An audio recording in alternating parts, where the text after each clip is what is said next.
Assalamualaikum warahmatullahi wabarakatuh. Alhamdulillahirrabbilalamin. Allahumma salli wa sallim wa barik ala sayyidina Muhammadin wa alihi wa sahbihi ajma'in. Amma ba'du. Teman-teman, ketemu lagi. Kita akan bahas kali ini bagaimana mendapatkan rumus cepat atau rumus praktis tanpa panjang-panjang untuk materi dinamika rotasi. Masih di jenis yang kedua, ya. Kasus yang kedua masih berkaitan sama katrol, ya. Hanya saja katrolnya kali ini seperti ini, ya. Dihubungkan dengan massa satu tergantung, tidak menempel dengan tembok, ya, atau dinding, karena nanti kasusnya berbeda kalau dia nempel. Yang kedua adalah terhubung dengan massa 2 pada lantai yang datar, ya, pada lantai yang datar. Saya asumsikan lantainya kasar, ya, karena nanti kalau untuk lantai licin ya tinggal dihilangkan saja faktor gaya geseknya, sehingga nanti rumus yang satu ini bisa juga digunakan untuk lantai kasar dan juga lantai licin, ya. Langkahnya sama. Oh iya, yang ditanyakan juga biasanya cenderung sama, percepatan dan juga tegangan masing-masing tali, baik ada di T1 maupun di T2, ya. Kita uraikan kembali gaya-gaya yang muncul ada pada sistem ini.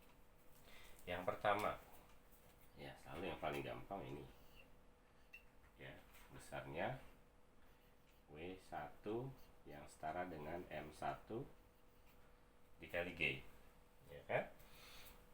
Ketika W1 ini turun ke bawah terhubung sama tali, maka muncul tegangan tali 1, kan? Ya. Tegangan tali 1. Ya, yang juga nanti tegangan tali 1 ini juga menyebabkan katrolnya berputar seperti ini, ya. Saya asumsikan seperti ini katrol. Ketika tertarik, ya, tertarik T1, di sini terhubung sama massa 2 juga, kan? Maka muncul juga tegangan talinya, kan? Pada T2, ya. T2. Tegangan tali T2 ini juga yang menahan putaran, ya, turut menahan putaran. Apalagi gaya yang muncul nih, ya, dari pusat bendanya atau tengah-tengah bendanya W2, ya, gaya berat setara dengan M2 kali G, ya kan? Apalagi masih ada lagi? Masih ada. Karena benda tersentuh dengan lantai, ada kontak, ya. Ada salah satu gaya kontak namanya gaya normal nih, dari sini tegak lurus. Saya buat dari sini sebenarnya, ya. Nah, ini dia gaya normal N, ya. Nanti ya besarnya karena dia seimbang arah vertikalnya, maka besar gaya normalnya setara dengan W2. Karena ini lantainya kasar, ya kan? Lantainya kasar, maka ada gaya gesek, ya. Gaya gesek, ingat, arahnya selalu berlawanan dengan arah gerak. Kalau seperti ini kemungkinan kan bendanya bergerak begini, kan? Percepatannya bergerak ke arah bawah sini, ya, pada M1. Pada M2 dia akan mendatar ke arah kanan, ya, pada kasus gambar ini. Kalau benda M2 bergerak ke arah kanan, ya, kita asumsikan demikian misalkan, maka gaya geseknya ke arah kiri, ya. Nah, ini gaya gesek juga gaya kontak, nempel dengan sini. Walaupun boleh, ya, digambar di atas ini juga boleh. Oke, saya gambar di sini saja. F, ya, ingat ada dua jenis F statis atau F kinetis, ya kan? Ada dua. Ya, saya tambahin konsepnya. Benda akan bergerak turun ke bawah, ya. Syaratnya adalah, ada syaratnya apa?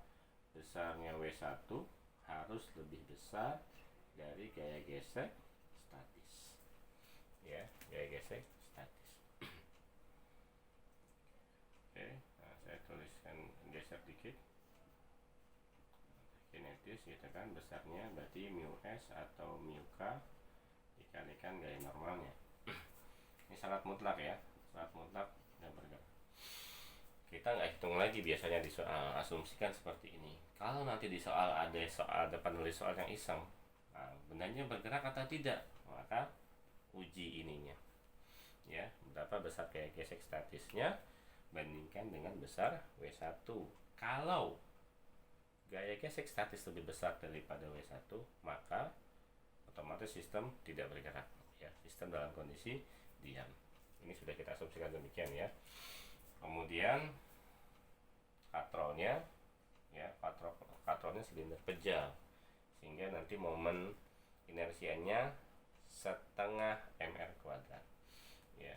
Yang ditanyakan sama, ya, tadi saya tuliskan di sini. Yang ditanyakan di soal biasanya percepatan, tegangan tali 1 dan tegangan tali 2, berapa besarnya ini, ya. Oke, ini yang ditanyakan di soal misal. Nah, sama, kita buat saja langkah pertamanya percepatan, kan.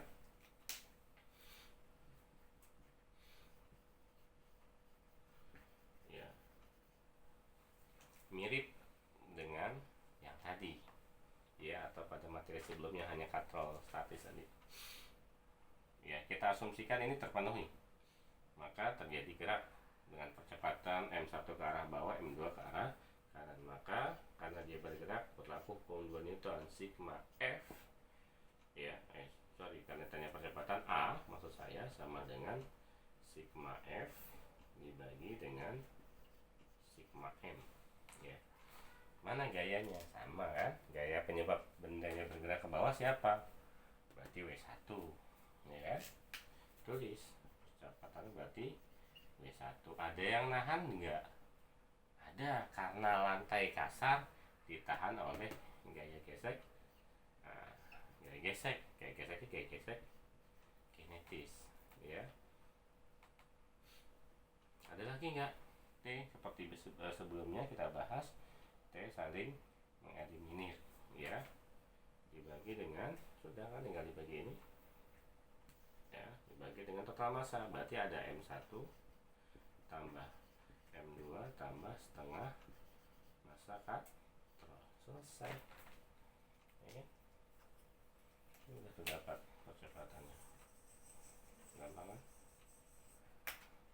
Nah, kalau lantainya licin bagaimana? Hilangkan ini, ya, gaya geseknya hilangkan, ya. Untuk lantai licin percepatan ini untuk lantai basah, gitu, ya. Kalau untuk lantai licin, ya, H untuk lantai licin bagaimana? Ya udah, lantai licin tidak ada tidak ada gaya gesek, toh, maka ini hilangkan. Maka A sama dengan, tinggal berarti W1 saja penyebab benda yang bergerak, ya, kan, dibagi dengan M1 plus M2 plus setengah massa katrol. Selesai. Begitu aja, kan? Kalau total percepatan tidak usah pusing, ya. Lalu bagaimana dengan T1 nya, ya, sama saja, T1 bergerak ke bawah, ya. T1 nya berapa, ya, tegangan T1, ya, sigma F pada massa 1 sama dengan M1 dikali A.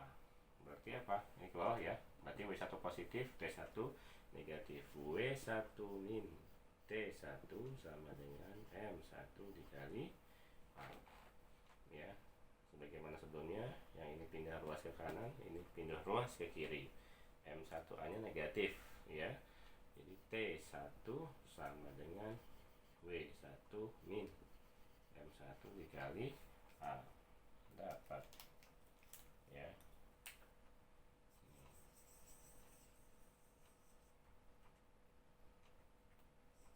Ya, T1. Lalu gimana T2 nya, ya. T1 nggak tetap, ya, baik di lantai kasar, lantai licin tidak ada ngaruh karena dia tidak bersentuhan. Nah, kalau bersentuhan dengan dindingnya dipertimbangkan gaya gesek dengan dindingnya, ya. Tambah berarti ada gaya gesek terhadap dinding. Ya, lalu bagaimana tegangan T2?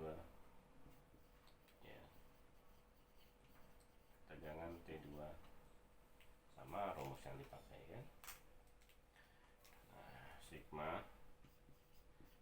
F2 ya sama dengan M2 dikali A. Kita lihat sekarang sistem pada M2 ya, sistem M2 ini kan.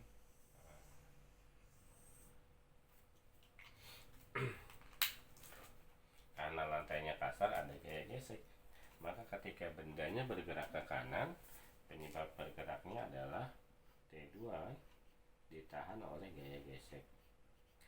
Kinetis ya kan, sama dengan M2 dikali A. Pak W nya kepake enggak? Gaya beratnya enggak pengaruh. Kenapa? Gaya berat ke arah bawah, bergeraknya ke arah kanan ya kan? Jadi cuekin, walaupun nanti pakai di sini ya kan. Nah, nanti kita sedikit uraikan. Besarkan T2 sama dengan berarti gaya gesek kinetis ditambah dengan M2 dikali A. Oke. Nah, dapat ya rumusnya. Ya, tadi ini kalau kurang jelas saya tuliskan di sini. Untuk gaya gesek ya, baik statis ataupun kinetis, berarti yang dipakai nanti mu nya, kalau statis ya pakai statis, kalau kinetis kinetis, besarnya dikalikan dengan n. Gaya normal pada kasus di sini ya, pada kasus soal seperti ini, besar gaya normalnya sama dengan W2 ya, itu pada kasus ini. Oke, saya rasa cukup, semoga bermanfaat dan mudah-mudahan bisa dipahami.